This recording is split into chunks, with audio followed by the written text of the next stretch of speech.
Good morning. Welcome to Shields and Arrows, where we defend the faith, the family, and the fellowship. I am Pastor Mark Baze. This show is maybe different than most Christian, but also semi-political live shows that you've ever seen before. If you are new to this show, I'm trying to find a way to articulate this to you. We do tackle matters concerning Christian news. I'll talk about various events that may take place. We'll talk about Christian articles. At the same time, we also tackle politics, culture, society, and that's what we're dedicated to. However, while there are a number of shows that are similar in this format, I'm not misguided premises. So with that, we hope to do a good job for you, and I certainly hope that we can provide you a live show today as I look at our looking at our broadcast today. And if not, this show is recorded, so I can absolutely get the full show uploaded for you.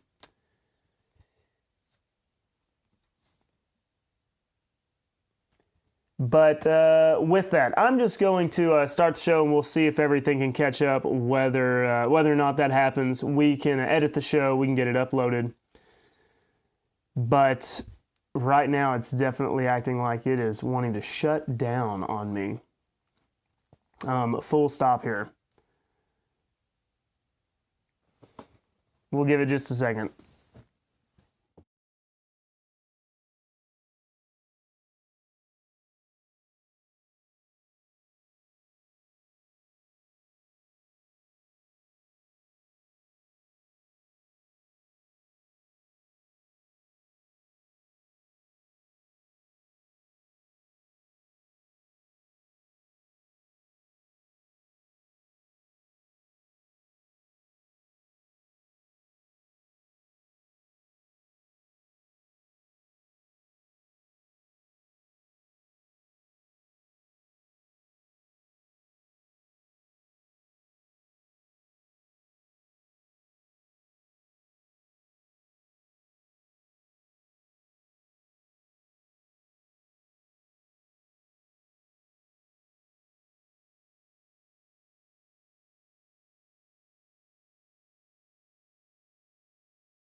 All right, how about now? It looks like we have reconnected. I do apologize for our technical difficulties, but you should be able to follow along with us now. All right, so as I was saying, this show, we are going to be looking at matters of politics, culture, society, but from a perspective of a very, very careful attention to detail. And I think those details matter. And as a result, you're going to see my doctrine, my theology. Obviously, during the show, we will address theology questions. We'll tackle different subjects, as well as doing a Q&A on Thursdays. We do Theology Thursday. And so I encourage you that if you're new to watching the show, if you stumble across this live stream sometime along the way, take some time to consider some of our perspectives, some of our thoughts. I will tell you one thing for sure, that if you go over to Worshipify and you go over to this page right here on Worshipify, and you can see our teachers and go to Mark Baze Ministries. I think that it will give you. They are trying to win an election, and winning an election by just talking about how awful and terrible your country is not the most effective way to get it done. Therefore, they take a different approach, and their approach is, oh, no, we like America, because what America is America is the freedom to do what you want with your bodies. That is exemplified at the Democratic National Convention by the Planned Parenthood buses providing free baby murdering as well as vasectomies, because as if liberal men weren't already neutered. Now, they do have a completely different view of America. In order to understand the left and their perspective, you do have to understand that they have a completely, entirely different view of what they want for America, what America is. Their view, it's not providing opportunity and letting people try to accomplish great things. That is not their MO. For them, their view is to distribute resources so that everyone is equal. You see, under the leftist view, if they look out across the scope of America, the society, and people are having equal opportunity, and some people are making the most of it and some people are not, they see that as a problem. Therefore, equal opportunity is not the goal of the Democrat platform. The goal of the Democrat platform is to make everybody the same by redistributing all the resources so that everybody is on equal ground, equal footing. In other words, socialism. Now, maybe except for white men, they may like white men to be a little bit below the others because white men are horrible and evil and terrible and all of these things. And their view of freedom is not to allow each man to do what is right in his own eyes. Now, there may be some people that recoil at that and say, wait, that's not good to let men do what's right in their own eyes. Well, if you look at the testimony of Scripture at the end of the book of Judges, men did not have a king over them, not Israel anyways. Israel did not have a king. They were essentially just a theocracy. God was their king. So instead of a king mandating what they should do, God mandated what they should do. And if you look at the time of Israel being obedient in the book of Judges, they were actually far more obedient during that time than they ever were under a king, ever. And so the idea of a man deciding for himself, each household determining what they should do, how they should live, deciding right and wrong actually works out much better than government-mandated morality. And the left is not like that. They do not want you to be determining what is best for your family. So you should not be teaching your kids. The government should be teaching your kids. Or at the very least, if you take your kids to a local school, you should not be able to decide what that school teaches. The government should be able to decide what that school teaches. And they will mandate a particular view to force upon your children. You should be willing to sacrifice some of your liberty for the sake of cohesion and safety. It's dangerous for everybody to be able to defend and protect themselves. Therefore, let's take away that right so the government can provide all those means for you. And the entire premise of American liberty is that each man does what's right in his own eyes under the premise that each man is endowed with certain inalienable rights from his Creator. And as long as we are not violating those rights, the right to life, so we don't murder each other, including babies in the womb, so we don't murder each other, the right to life, to liberty, so I do not come in and take man's property, I do not come in and force man to adhere to my religion, and the pursuit of happiness.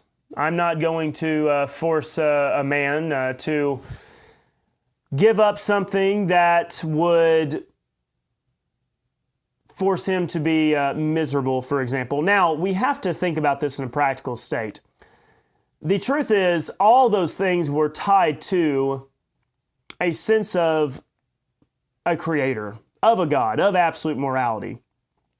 The pursuit of happiness is not the idea that a man should be able to just fill himself whatever kind of drugs that he may want to, and that makes him happy. Because ultimately, the man that is beholden to a drug addiction or any kind of addiction is not free at all. He's a slave to his addiction. So this requires that understanding of the pursuit of happiness, a a degree of moral discernment. And that's why our Constitution was written for a moral and just and biblical-based group, because it does require an understanding of morality, of divine moral good, of righteousness, in order to actually operate. Otherwise, everything becomes subjective and then anything goes, which is basically what the Democratic Party is promising.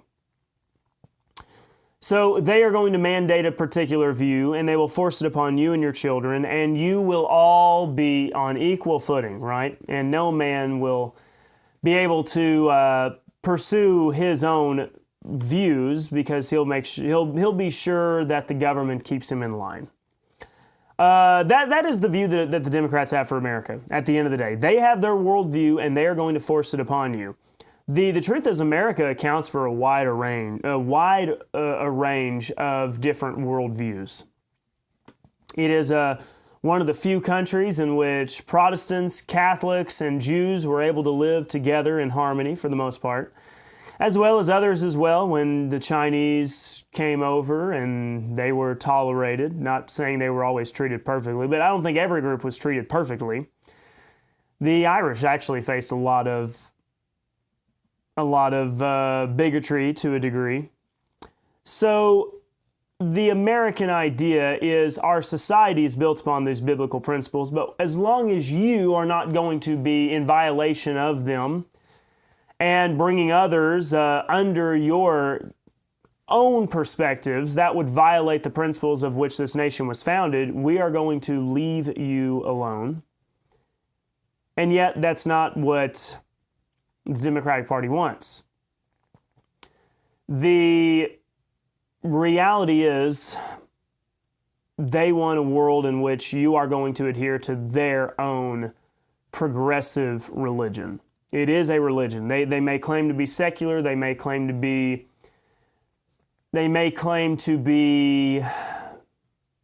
unbiased, but the truth is they have their own worldview. So in addition to the Democratic platform that they basically spelled out last night, Joe Biden received his big farewell, and everybody was very thankful. Thank you, Joe. Thank you, Joe. That was the chant that they were crying. And it's funny, it worked on two levels. Thank you, Joe, for your time as president, but really what they were thanking him for, it was thank you, Joe, for backing out so you did not lose to Donald Trump. Biden got up there. He mostly complained about Trump using all the same old talking points that are actually not true. He used the good old Charlottesville, find people on both sides lie, which has already been debunked. And he just went on and on about Trump being, felon and whatnot. Biden never has anything new to say, but they were all very happy to get rid of Joe. That was his last great moment. He'll have his farewell address, I guess, at some point. But with that, Joe Biden, he's basically done. He's been done for some time. They're going to put him away. He's not really going to be doing anything else from now on. And after all, I don't think anybody's convinced that he's the president now anyways. Now, we were going to be keeping an eye on some of the Hamas protesters. We know that there were some who were sympathetic to Hamas, Free Palestine, all that. There was a number of them that gathered in Chicago, and they got a little bit rowdy. They broke through one of the police barriers, but amazingly, unlike in 2020 with the BLM riots, there were enough police to keep the Hamas protesters at bay. It's amazing how when the Democrats need a certain riot to be held at bay, they can do it. But when a few people are outside of the Capitol building on January 6th or BLM's running around burning stuff, they just can't seem to get it done, right? And so with that, we're going to see if anything else continues, if it's going to get any worse. But there were Hamas protesters kind of putting a damper on things. I don't think anybody would disagree that the Republican National Convention had a much better first night than the Democratic National Convention. So we're going to be continuing to follow the week as it goes and all the different speeches. Give us just one moment, please. Thank you.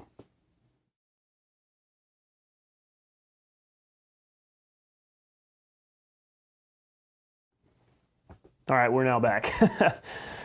So we'll see. I don't really expect anything major to happen as far as Hamas doing anything too crazy. Now, if it does, then that could certainly help the Republican case, because the Republican case needs to be that the Democrats pander to these people who want to upend our order of society and support people who, well, murder innocent people, and we're going to see how all that plays out. But that's all I've got for you for the Democratic National Convention. Nothing too major at this time.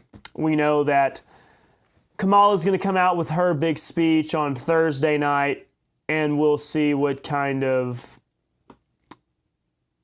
return on investment,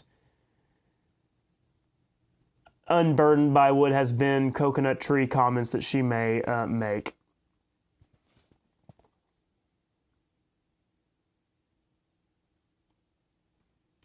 All right, now let's move on and discuss Billy Graham's granddaughter. Why am I talking about Billy Graham's granddaughter? Well, there was a section on Christian Post, and the title of today's show being Evangelicals for Harris. Billy Graham has a granddaughter, the daughter of his oldest daughter, and her name, it's actually a little bit different, but it's Jerusha Dufford. And she has come out in full support of Kamala Harris. Here's the article from Christian Post right here for you to view and for you to see.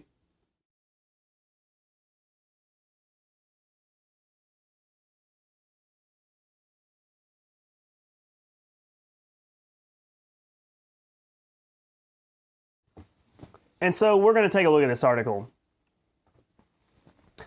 Now, Billy Graham, he passed away, was it in 2016, something like that. His son, Franklin Graham, strong conservative supporter of Trump. But clearly, though, the third generation, at least this one, Jerusha Dufford, has really come out in a strong liberal position. We're going to see some of her thoughts right here. She spoke in a virtual recorded video for Evangelicals for Harris. And let's see, she had this particular comment here.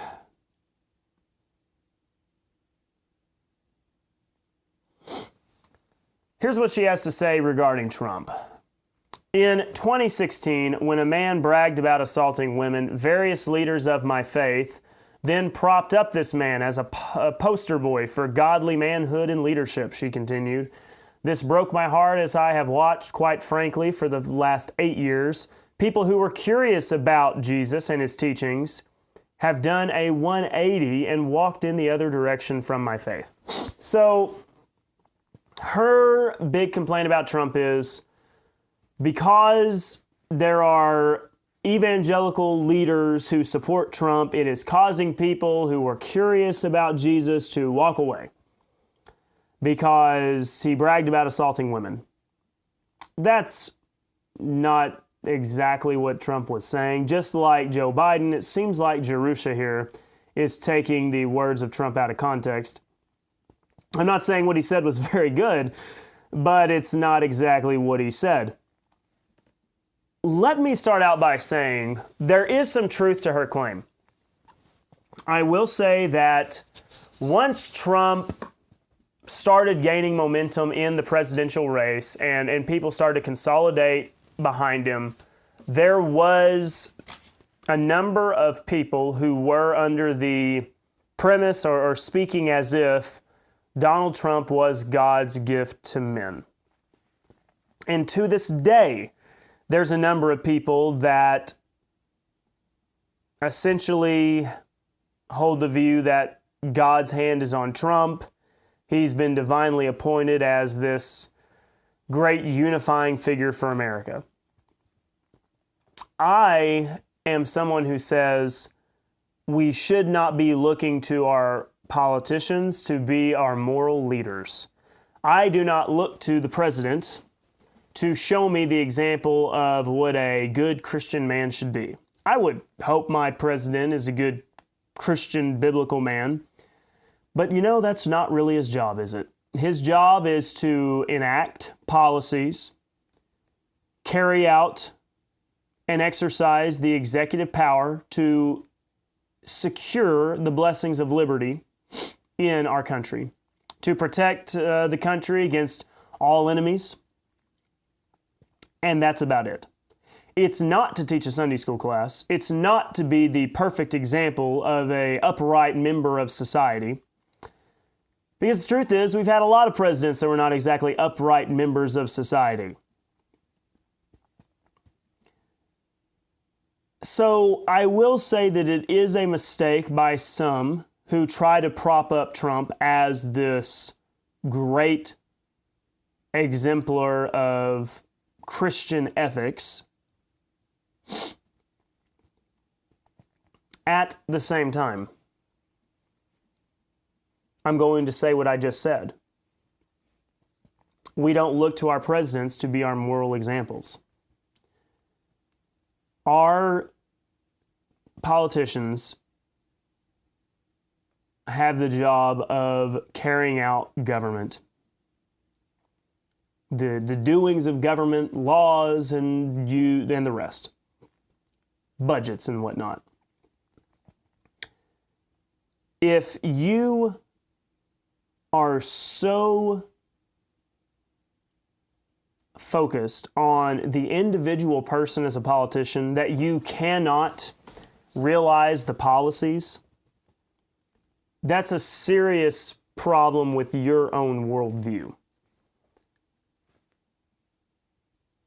What matters is what the person does with the power that they have. This entire argument that she is making that Trump is bad for the country because Trump is not a great example of morality is missing the entire point of politics. And to say that you are not going to support Trump because he said some things he shouldn't have said is just to, it's like a teenager. It's like a whiny teenager not getting their way. So instead, you're just going to try to make everybody's lives miserable. That really is the truth. You've got to put on your big boy britches, and you've got to realize that what matters is policy. That's really what matters. In the realm of politics, in the realm of government, that's what matters. When we're talking about a pastor, a minister, a Sunday school teacher, that's a little bit of a different conversation. But when it comes to politics, we need people that are going to enact the policies that are best for our nation. Not people that we want to be a shining example of morality. Now, what's amazing to me is she supported Kamala Harris for president. I guess we're going to pretend that Kamala Harris's startup in politics was super moral, super upright.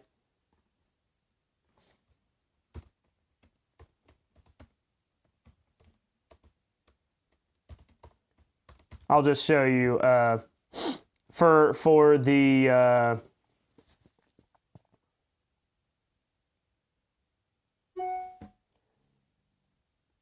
for those that are claiming they're high horse voting for Trump or voting for Kamala Harris because Trump is super immoral.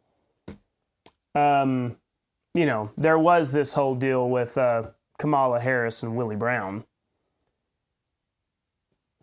So, not exactly that she has the cleanest record when it comes to, upright morality. As she goes on in her article, she's going to, let's see here. Defford went on to reference Isaiah 130, which likens the rebellious and unfaithful Israelites in Jerusalem and Judah to an oak whose leaf withers, and a garden without water. She implied that Trump's supporters are similar. Well, let's see how she goes here. According to biblical commentator Matthew Henry, the prophet's mention of oaks in Isaiah 1:29 through 30 was an apparent allusion to the sacred groves where the Israelites worshiped Baal, Ashtoreth, and other false gods whose rites often included child sacrifice and sexual immorality. Which party openly promotes child sacrifice and sexual immorality? I don't know. It's a hard one to answer. Child sacrifice. Do we have anything in our society that looks like, is there any group that murders children? Do we have any group that promotes sexual deviance and says it's good? The mind wanders on such deep philosophical matters. Isaiah talks about an oak whose leaves wither and garden going without water. Continued Dufford. Now, what's interesting is if you look up this Jerusha Dufford, this granddaughter of Billy Graham, you actually find this website.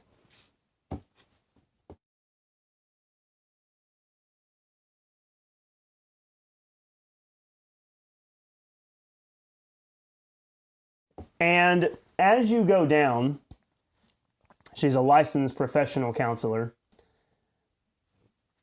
Going to marriage counseling or couples therapy doesn't have to be an intimidating process. So, she's a marriage counselor. I'm going to say, I have really started to take a Dr. Randy White position on this. And even my parents have served as a good example here. Marriage counseling, truth be told, I'm not saying this is always the case for every person, so I'm not making a hard and fast rule, but I am telling you something you need to consider. Marriage counselors, professional marriage counselors,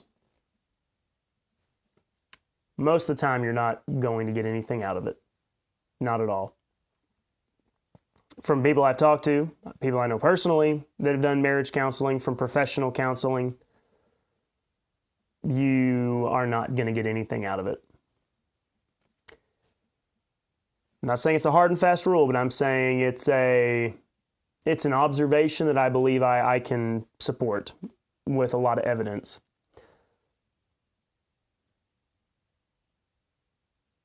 You're much better off talking to your mom and dad if you're having trouble. Maybe talking to the pastor, but even then some pastors don't do a very good job. But anyways, there's just my thoughts on that. But if we go down to her, if we go down to this last section right here, I am currently taking clients and I look forward to working with you through life's most challenging issues. Let me help you better understand yourself and how you can live authentically in your relationship. I'd love to help you through marriage counseling, couples therapy, or trauma-related issues in Greenville, South Carolina. Oh, and she's LGBTQ friendly. I think that tells you everything you need to know. This is not some deeply traditional, conservative Christian lady. She is far removed from her grandpa. Because her grandpa did come out and support Trump when he was alive. Far removed from her grandpa. She is a white liberal woman.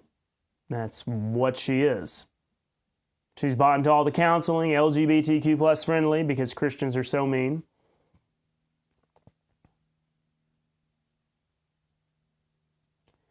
And so she makes this big, long argument about how it is so terrible.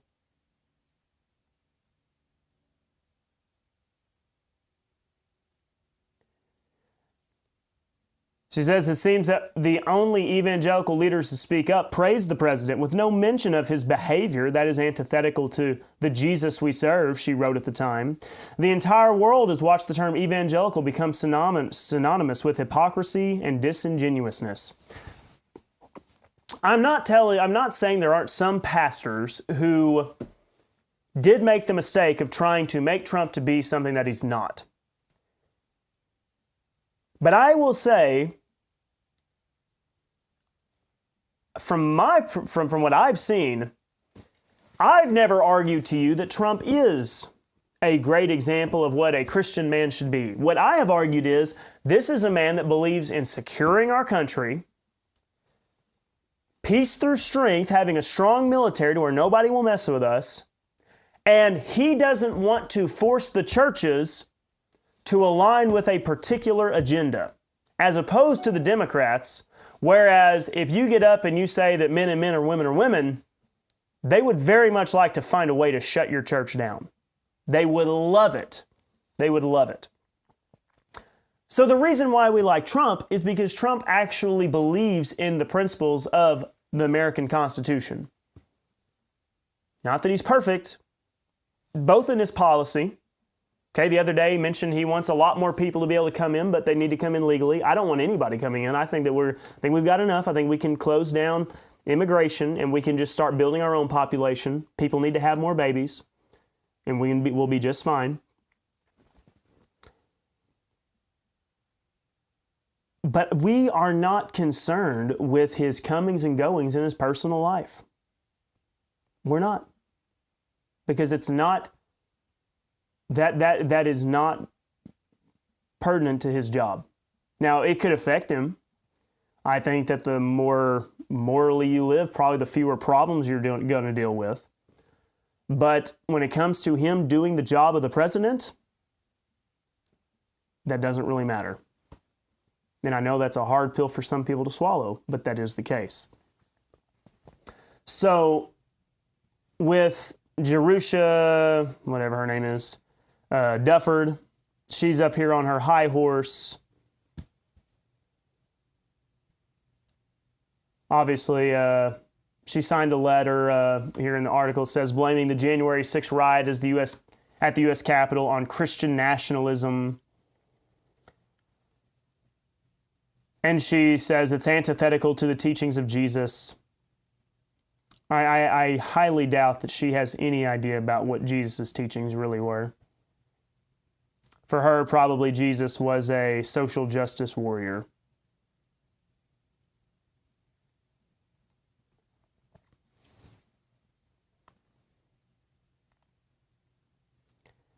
Communities. On her website, bisexual allied, gay allied, lesbian allied, non-binary allied, queer allied, transgender allied.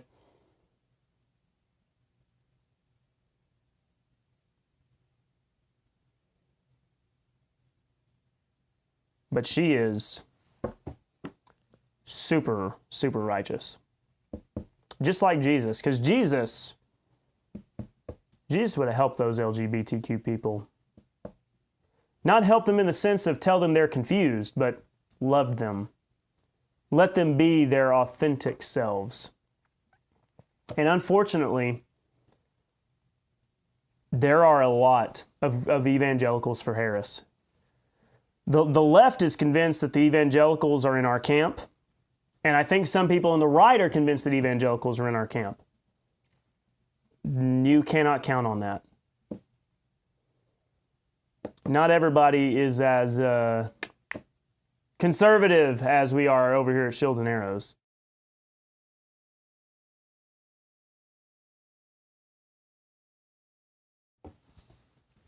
The truth is, even in Oklahoma, even in probably my county, there's going to be a number of church-going people. When it comes time to cast their ballot, they're going to cast a ballot for the Harris-Walz ticket because they are operating under the premise that, yeah, they may believe in abortion, but you know they care about women. They care about women so much they're just a little bit confused. And yeah, they support the transgender stuff, but the right doesn't love them like Jesus would. Jesus would say, come as you are, and love them all the same. The evangelicals are confused. They're confused on the Bible, and their confusion on the Bible also, I think, results in their confusion in matters of society and culture as well. The reality is, I don't know if evangelicals alone are going to be able to get Trump elected. They just won't.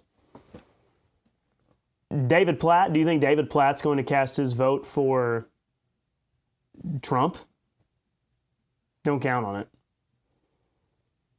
What sway he may still have. There's a lot out there that you cannot count on actually voting for Trump.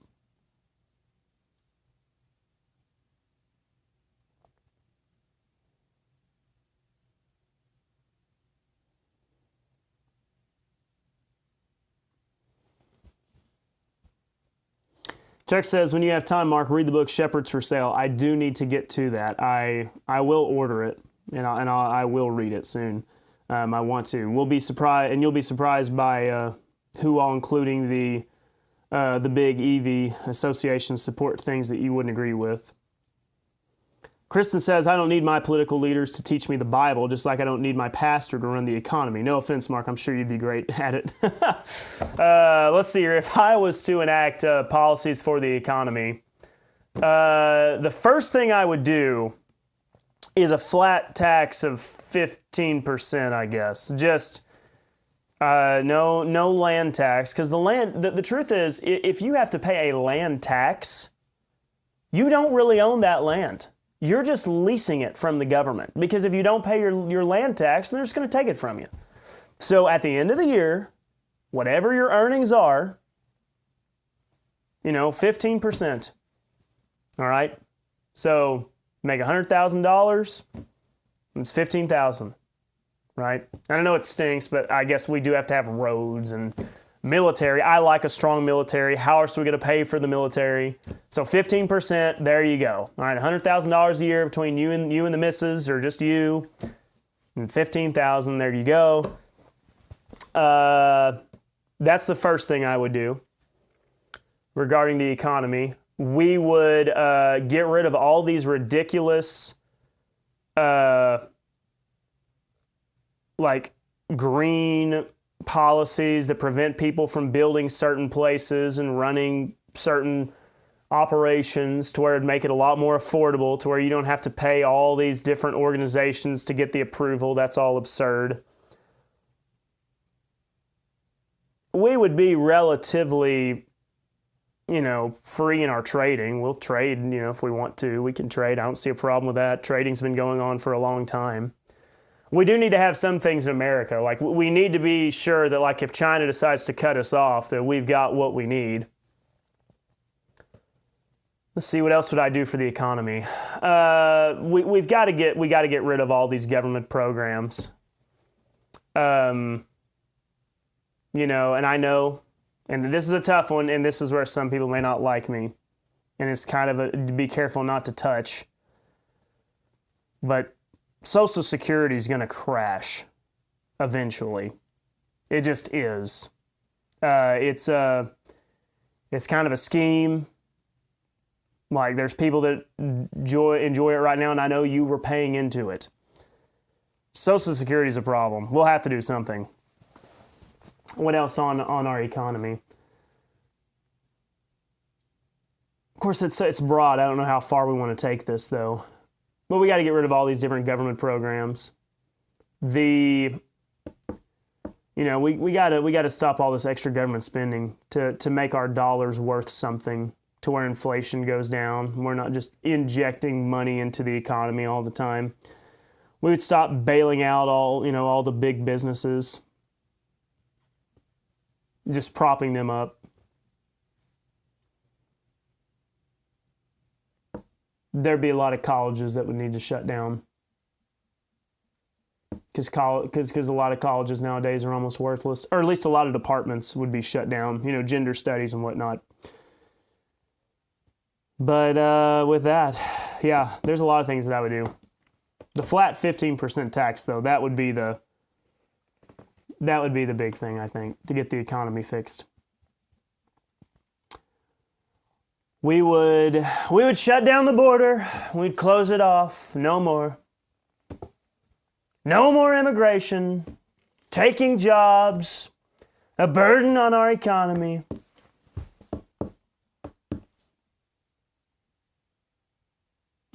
She says, but her point is the jobs are completely different from each other. Exactly. Myra says, and Jerusha went to Liberty University. Yeah, she did. That's what it says on her website. Went to, Liberty University.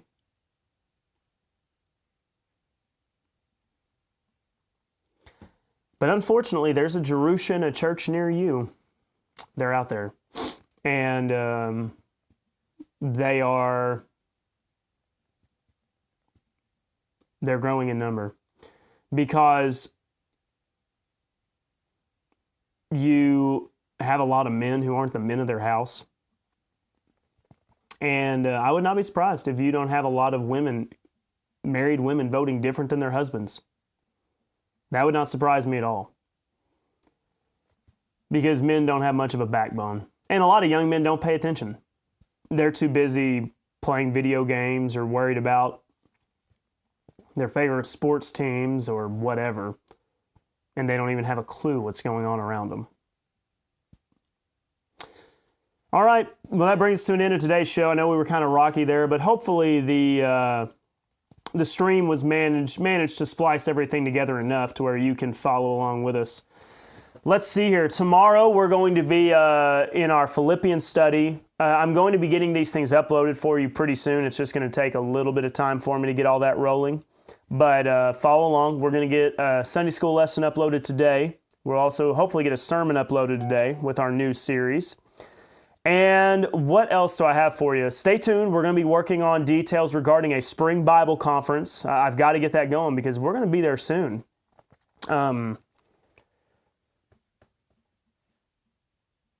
got a little over 7 months to get the ball to get everything organized, and we're working on having some people come out and do some exciting stuff and bring a lot of you hopefully over to Blue Baptist Church for a few days of some good Bible study. And let's see what else. We're going to be going to Branson soon. While I will not be preaching Sunday morning, I will be doing some content though. You're going to have some fun stuff to see, so stay tuned for that. We're going to be doing some fun stuff for you. And let's see here. I don't believe I have anything else for you right now. There are some things I want to do, just got to kind of get established, get the ball rolling on some things. And with that, I believe that's all I got for you today. Tomorrow we'll be back here talking more about the Democratic National Convention, if there's anything interesting that happens. Probably have some more Christian news, but Theology Thursday is coming up, so you got to get your questions, all right? Get them organized, get them together.